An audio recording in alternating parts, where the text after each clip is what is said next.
Hello and welcome to IB Times TV. I'm Jessica Minton.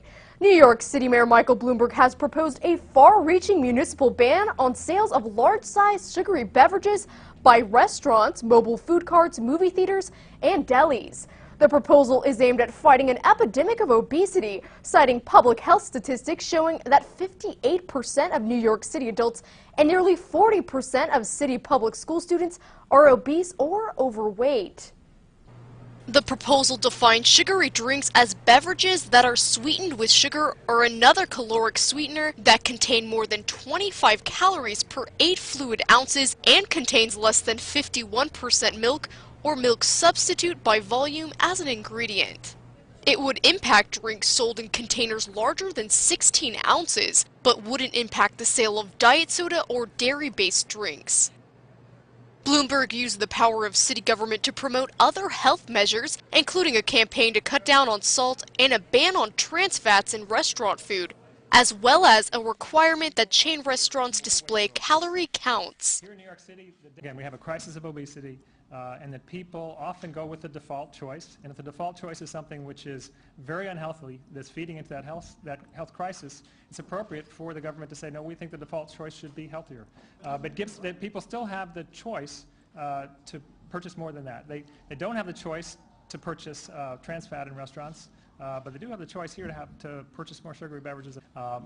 There are polls that show that people think that what we're doing is great. If anything, there are many people who feel that we should be doing more to protect health. So we think that this is going to be very popular, and as other things we've done, which were often initially controversial, have been. Deputy Mayor Howard Wolfson predicted that if the proposal was passed, companies would adjust and just scale down the size of their beverages. And I suspect that the industry, that's very smart, very well run, will figure out that they can go back from 20 ounces to 16 ounces. And that may be well what they do. But you know what? If they do that, we will save lives. The response to Bloomberg's public health initiatives have been mixed. On Thursday, both Coca-Cola and McDonald's fired back at the New York mayor's proposal. Targeting cup sizes is the latest move in an ongoing effort to reduce Americans' calories from sugary drinks. That's part of a broader push to fight obesity, which is a huge and growing burden to the nation's healthcare system. Some people walking along 42nd Street in New York on Thursday said the ban would be too much government interference. To me, I feel it should be up to the individual.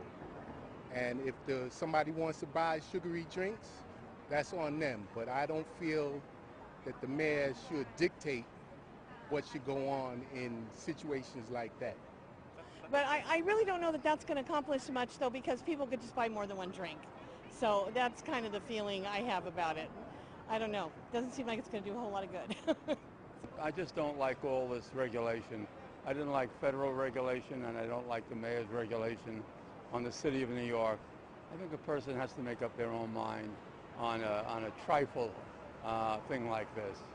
I think that's great because we already eat too much sugar or intake too much sugar. So if he proposes it, then hopefully America will get healthier at some point. But as long as the ban only limits the size of the container and not what's actually in it, some people are behind it. The proposed ban on sugary drinks requires the approval of the city's Board of Health and will be submitted to the board on June 12th. Thanks for watching. I'm Jessica Minton for IB Times TV.